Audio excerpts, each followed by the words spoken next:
The silence that follows is suffocating. You can hear the hum of the cameras, the slight buzz of studio lights. Then Karen asks the question that everyone watching is thinking. Are you saying that Donald Trump endangered American lives by sharing classified information? Obama doesn't flinch. He doesn't hesitate. He looks directly into the camera and says one word that will echo through American history. Yes. The studio explodes. People aren't just gasping now. They're shouting. A young man yells this is insane, while hashtag the night Obama broke his silence. What he said about Trump will shock you. Picture this. It's a Tuesday night in Boston. The cameras are rolling at PBS, and Barack Obama is sitting across from veteran journalist Karen Delaney.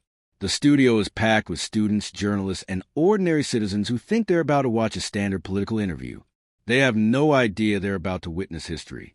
Because what starts as a routine conversation is about to become the most explosive political moment in decades.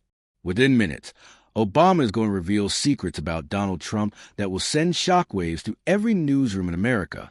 Secrets that will make Trump lose his mind so completely that his own staff will be embarrassed to work for him. But here's the thing that makes this story absolutely insane. It wasn't just what Obama said that night. It was the surgical precision with which he said it. The calm, measured way he dismantled Trump's entire presidency without ever raising his voice. And then there's Trump's response, which was so unhinged, so completely off the rails, that it proved every single point Obama was making. I'm talking about late-night Twitter meltdowns that lasted hours. Emergency press conferences where Trump looked completely unhinged. Phone calls to random radio stations where he ranted like someone having a breakdown, all while Obama sat in his quiet dignity, watching his words echo across the nation like a perfectly thrown stone that creates ripples across an entire lake. And the reaction? Oh my God! The reaction from ordinary Americans was unlike anything we've seen in modern politics. From factory workers in Detroit to college students in California, people were having conversations about truth and leadership that they hadn't had in years. For the first time since maybe the Obama presidency itself, Americans remembered what it sounded like when a president spoke like a president. So buckle up, because what you're about to hear is the story of how one calm, measured interview completely unraveled a former president in real time. How social media exploded in ways that made trending topics look like footnotes. How the entire country spent days debating not just what was said, but what it meant for democracy itself. And by the end of this video, you'll understand why this moment didn't just change American politics. It reminded us what American leadership is supposed to look like. Now, to understand the full impact of what happened that night, you need to know the setup. Karen Delaney isn't just any journalist. She's a 30-year veteran who's interviewed presidents, prime ministers, and dictators. She's the kind of reporter who doesn't get intimidated, doesn't get starstruck, and definitely doesn't pull her punches. The audience in that Boston studio is a mix of Harvard students, local journalists, and everyday Massachusetts residents who won their seats in a lottery. They're expecting the usual Obama, thoughtful, diplomatic, maybe a little professorial. The kind of measured responses he's been giving for years whenever anyone asks him about his successor. But there's something different about Obama's body language from the moment he sits down. His posture is straighter. His jaw is set. There's a look in his eyes that veteran Obama watchers haven't seen since his toughest campaign moments. It's the look of someone who has made a decision. Someone who is done holding back. The studio lights are blazing. The energy is electric. You can literally feel the tension in the room as Karen Delaney leans forward and asks the question everyone's thinking, but no one dares to voice. Mr. President, what are your honest thoughts on Donald Trump? The audience stirs. Some people gasp softly. Others start whispering. Because everyone knows this is the moment.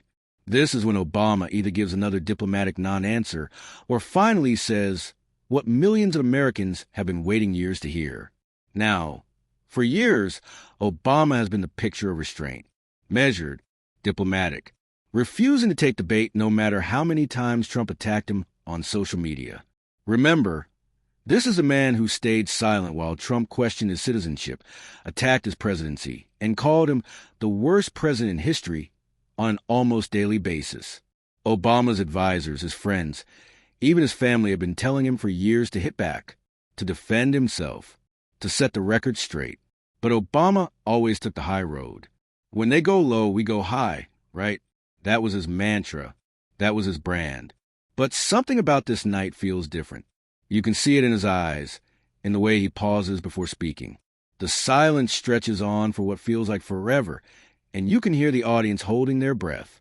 And then he leans slightly toward the microphone. His voice is calm, low, and deliberate, but there's steel underneath it. "I've been quiet for a long time," he says, pausing just enough to make the tension unbearable. "But there are things the American people deserve to know about Donald Trump. Things that go beyond politics. Things I've kept to myself out of respect for the office. But respect has to go both ways." The audience gasps.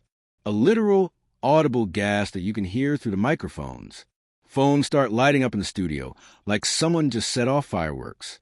People are texting, recording, frantically calling their friends, because they can sense this isn't just another political interview. This is history, happening right in front of them. You can see it in people's faces. The Harvard student in the third row whose mouth is hanging open. The elderly woman in the front who's gripping her purse like she's watching a thriller movie. The local reporter who's frantically scribbling notes while simultaneously trying to record everything on her phone. Karen Delaney, who has interviewed world leaders for 3 decades, looks genuinely caught off guard. Her pen is frozen above her notepad. She blinks twice, takes a breath, and pushes forward. "Mr. President, are you saying there are details about Donald Trump's behavior in office that the public hasn't heard before?" And Obama doesn't hesitate. Not for a second. His response is immediate and devastating. "That's exactly what I'm saying." The studio erupts. I'm talking complete chaos. Whispers turn to conversations. People are leaning across seats to talk to strangers. A young man in a Red Sox cap turns to his friend, and this is caught on camera, and says, "This is it, bro." He's about to light him up. But here's what's so brilliant about what happens next.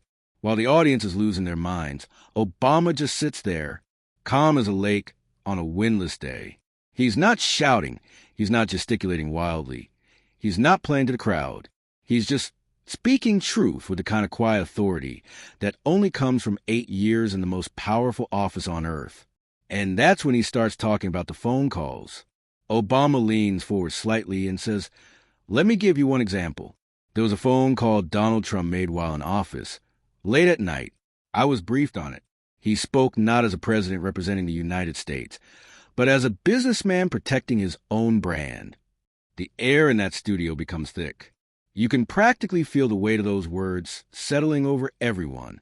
The camera cuts to the audience and you see faces, stunned, focused, hanging on every syllable like their lives depend on it. One woman in the front row literally puts her hand over her mouth. A college student starts typing furiously on his phone. An elderly man shakes his head slowly, as if he's trying to process what he's hearing. And Obama isn't done. Not even close. He continues, "Politics can be dirty. We all know that. But when the leader of the country puts personal gain over the nation's security, when private deals start to matter more than public trust, that's when democracy itself is on the line." And Donald Trump did exactly that, again and again. But wait until you hear what Obama reveals next, because this is where it gets absolutely insane. Karen, trying to maintain her journalistic composure, but clearly rattled, asks for specifics. "Can you be more concrete about these conflicts of interest?" Obama looks directly into the camera, not at Karen, not at the studio audience, but straight into the lens, which means he's looking directly at the millions of people watching from their living rooms across America. And he says, "Let me give you one example that Americans need to understand." The studio goes dead quiet. Even the camera operators seem to lean in. There was a phone call Donald Trump made to a foreign leader. Obama continues, his voice steady but with an edge that cuts through the silence. During this call, he didn't just discuss policy. He asked, and I want to be very clear about this, he asked how certain international agreements could benefit his business interests, his hotels, his properties, his brand. A woman in the audience audibly gasps, "Oh my God." You can hear someone else whisper, "Are you serious?" Obama nods slightly, as if acknowledging their shock.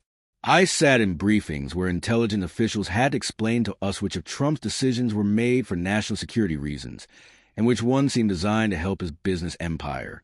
Too often, we couldn't tell the difference. The eruption is immediate. Spontaneous applause breaks out, but it's not celebratory applause. It's the kind of applause you hear when someone finally says out loud what everyone's been thinking. It's relief mixed with outrage mixed with vindication. But here's the thing that's so brilliant about Obama's approach.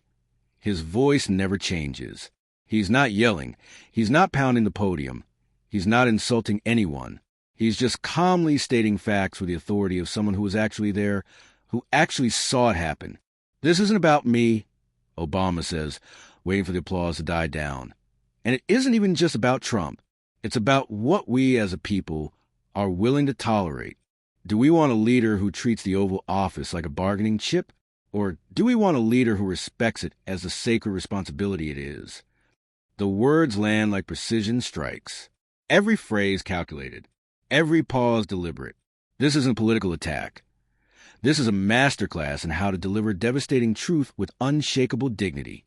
But you think that's explosive? Oh, you haven't heard anything yet. Because what Obama reveals next is going to absolutely blow your mind. Karen asks for more specifics, and Obama delivers in a way that will be studied in journalism schools for decades. He starts talking about international deals that seem like standard diplomacy on the surface, but were actually designed to benefit Trump's businesses. He talks about military decisions, and this is where it gets truly shocking, being influenced by where Trump properties were located around the world. Let me repeat that, because it's so insane it bears repeating. Obama is saying that decisions about American military presence abroad were influenced by the locations of Trump hotels and golf courses. I'm not suggesting there was a conflict of interest. Obama says, his tone still maddeningly calm.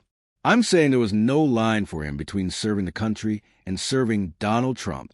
I sat in briefings where staff had to untangle which policies were meant to serve America and which ones were meant to serve the Trump organization. The audience is stunned into silence. You can literally hear the hum of the air conditioning. Then someone in the back row whispers, "Holy SH," before catching himself. Obama continues. When military assets were discussed for certain regions, the question wasn't only about security. It was also about where Trump-branded properties were located. That should tell you everything you need to know. The reaction is immediate and overwhelming. People don't just clap, they stand. Some are shaking their heads in disbelief. Others are furiously texting. A few people look like they might cry. Karen's face has gone pale. She adjusts her glasses and asks the question everyone's thinking. Mr. President, you're suggesting that decisions about American military presence abroad were influenced by Trump's business interests? And Obama, looking directly into that camera again, says 5 words that will echo through American history. I'm not suggesting. I'm saying. Now here's where the story takes an absolutely insane turn. Because while Obama is sitting there composed and presidential, delivering these bombshells with surgical precision, guess what's happening 1,200 miles away at Mar-a-Lago? Donald Trump is watching this interview live. And according to multiple sources who were there that night, he is losing his absolute mind. Picture this scene. Trump is in his gold-trimmed dining room, the one with a massive chandelier and the walls lined with photos of himself meeting world leaders. He's supposed to be hosting a quiet evening after a fundraiser, but instead he's glued to the television, watching Barack Obama systematically dismantle his presidency on national TV. An aide who was there described the moment to reporters later. Trump is gripping the remote in one hand, his phone in the other. His jaw is clenched so tight you can see the muscles bulging. And with every sentence Obama speaks, Trump gets more agitated. When Obama says a line about there being no line between Trump's business and the presidency, Trump literally slams the remote down on the table. Plates rattle. A glass of water spills. One staffer actually flinches. He can't say that about me. Trump shouts, loud enough that kitchen staff down the hall can hear him. He can't do this. And that's when Trump does what Trump always does when he's cornered. He reaches for his phone and opens Twitter. Within minutes, and I mean literally within minutes, Trump is on Twitter. But I'm not talking about a measured response. I'm not talking about a carefully crafted statement from his communications team. I'm talking about the kind of all-caps, typo-filled meltdown that makes you question whether the person typing has ever held public office. Total lies by failed Obama. Disgraceful. I did more for this country than anyone in history. That's the first tweet.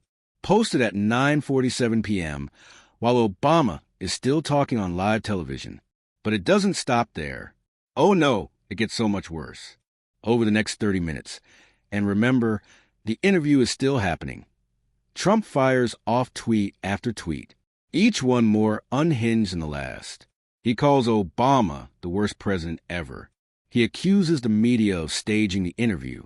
He goes on these rambling rants about crowd sizes, about ratings, about how he rebuilt the economy and made America great again. But here's the beautiful, perfect irony of the situation. While Trump is having what can only be described as a complete Twitter meltdown at 10 p.m. on a Tuesday night, clips of Obama's calm, measured delivery are already going viral. Social media explodes in a way that makes normal trending topics look like footnotes. TikTok, Instagram, Twitter, they're all flooded with side-by-side comparisons. Obama speaking like a statesman on one side, Trump's frantic all-caps tweets on the other. One TikTok video that goes absolutely viral shows Obama calmly sipping water after delivering his bombshell about military decisions being influenced by hotel locations. The caption? This man just nuked Trump without raising his voice. Within hours, it has 6 million views. Another video shows a split screen. Obama's composed face as he talks about democracy being on the line, and Trump's Twitter feed updating in real time with increasingly desperate posts. The contrast is so stark, it's almost cartoonish. But the real magic is happening in the comments sections, in group chats, in living rooms across America. Because people aren't just sharing these videos, they're having conversations about them. But the real story isn't happening in Washington or at Mar-a-Lago. It's happening in diners and coffee shops and barbershops across America. Because for the first time in years, people are having real conversations about truth, leadership, and what we expect from our presidents.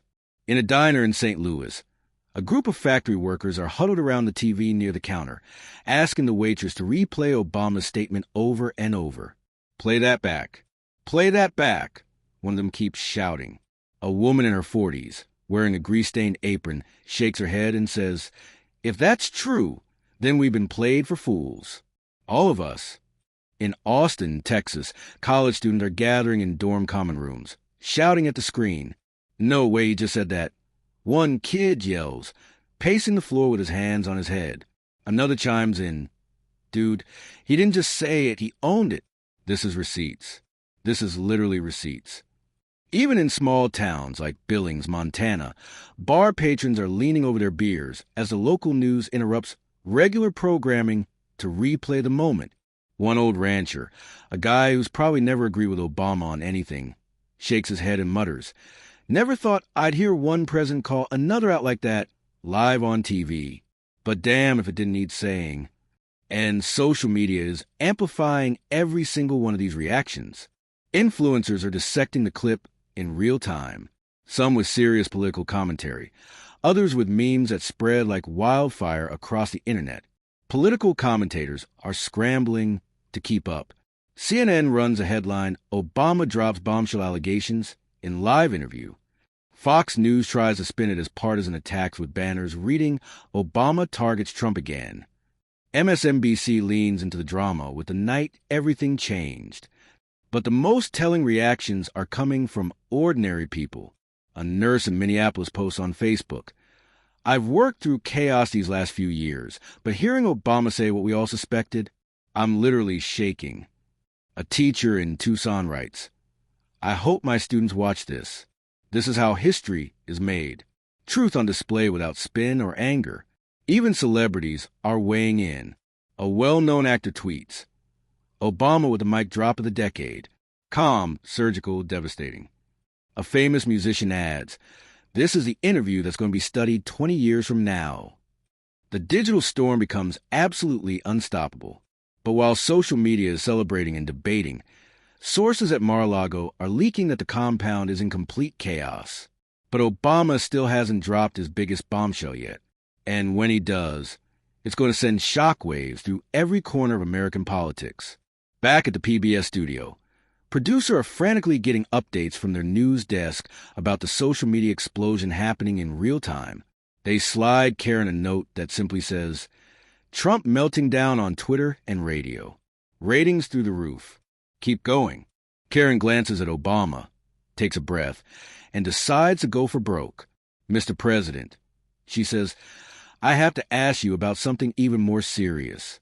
There have been persistent rumors about classified information being mishandled during the Trump presidency. Can you speak to that?" The studio, which had been buzzing with murmurs and whispers, goes completely silent. You could hear a pin drop. Obama's expression becomes more serious, more grave. He leans forward slightly. "Karen," he says, "there were times during Trump's presidency when the security of classified information was compromised, not just by negligence, but by recklessness." The gasps from the audience are immediate and audible. Someone whispers, "Oh my God," loud enough to be picked up by the microphones. Obama continues, his voice lower now, more serious than it's been all night. "I'm saying he treated classified information casually, like gossip you share at a cocktail party. There were briefings meant for the highest levels of government that somehow found their way into conversations with people who had no business hearing them. Some of those people were foreign nationals." The studio erupts. This time it's not just gasps and whispers. People are standing up, some of their hands over their mouths, others frantically typing on their phones. A man in the fourth row leans forward and says, loud enough for everyone to hear, "That's treason." Karen's pen is literally trembling in her hand as she tries to keep up. "Can you tell us more about those situations?" she asks, her voice barely steady. Obama pauses, and in that pause, you can feel the weight of history. "I'll tell you this," he says finally. "I sat in rooms where intelligence officials warned us about leaks. They traced those leaks back to conversations Trump had, sometimes casual, sometimes deliberate, with people who weren't vetted, weren't cleared, and weren't loyal to this country. And the only question anyone could ask was, why?" The audience erupts. Someone shouts, "That's treasonous." And Obama just nods and says, "Yes, Donald Trump endangered American lives by sharing classified information." Can you imagine being in that studio? The weight of that moment? A former president accusing another former president of essentially treason on live television, with millions watching? But here's what makes this story so incredible. Obama isn't done. He looks directly into the camera and says, Americans should ask themselves why certain decisions were made, decisions that had nothing to do with public service and everything to do with self-interest. The reaction across the country is immediate and overwhelming. Veterans start posting videos saying if Obama's right, Trump put their lives in danger. Military families are sharing their outrage. Even Republicans are quietly texting each other, admitting the contrast between Obama's composure and Trump's meltdown is brutal. Meanwhile, Trump's response gets more desperate by the hour. He demands live TV time. He calls into random radio shows, ranting about crowd sizes and calling Obama jealous. He holds a chaotic press conference at Mar-a-Lago where he swings between shouting and pleading, looking more unhinged with every word. The contrast couldn't be more stark. Obama controlled the narrative with 20 carefully chosen words. Trump lost control with 200 rambling tweets. But the most powerful moment comes in Obama's follow-up interview, because when he returns to that PBS studio a few days later, he delivers a message that transcends politics entirely. A woman in the audience, her voice shaking, asks about her son in the Army. Is he in danger because of these leaks? And Obama looks her in the eye and says, I won't sugarcoat it. Yes, when leaders treat secrets like stories at a cocktail party, they're gambling with people's lives. The room falls silent. You can see the woman fighting back tears. And Obama continues, democracy isn't fragile because of one bad leader. It's fragile when citizens stop caring, when they give up, when they trade truth for convenience. This isn't just about Trump anymore. It's about all of us. Obama is asking every American a simple question. What kind of leaders do we deserve? By the end of that weekend, the country had witnessed something extraordinary. Not just a political takedown, but a masterclass in leadership. Obama showed America what it looks like when someone chooses truth over convenience, facts over fury, and dignity over desperation. The response was unlike anything we'd seen in years. Teachers played the clips in classrooms. Pastors referenced the interviews in sermons. Grandparents sat with their grandchildren, explaining what real leadership looks like. And through it all, one message echoed across the nation. Democracy doesn't run on loyalty to one man. It runs on loyalty to the truth. That's the story that millions of Americans carried into their workplaces, schools, and homes. Not the chaos of Trump's all-caps meltdowns, but the steady reminder that truth doesn't need to shout to be heard. So here's my question for you. When history looks back on this moment, when your kids ask you about the time a former president reminded America what leadership should sound like, will you be able to say you were paying attention? Because truth doesn't need 30 tweets at 3 a.m. Truth doesn't need to attack or insult or deflect. Truth speaks once, calmly and clearly, and it echoes forever. And if that message resonates with you, if you believe we deserve leaders who choose country over self-interest, then don't let the story end here. Share it. Talk about it. Keep the conversation going. Because the real power isn't in the Oval Office. It's in every conversation we have, every standard we set, every time we choose truth over convenience. That's how democracy survives. That's how we ensure moments like this matter. The choice, as Obama reminded us, is ours.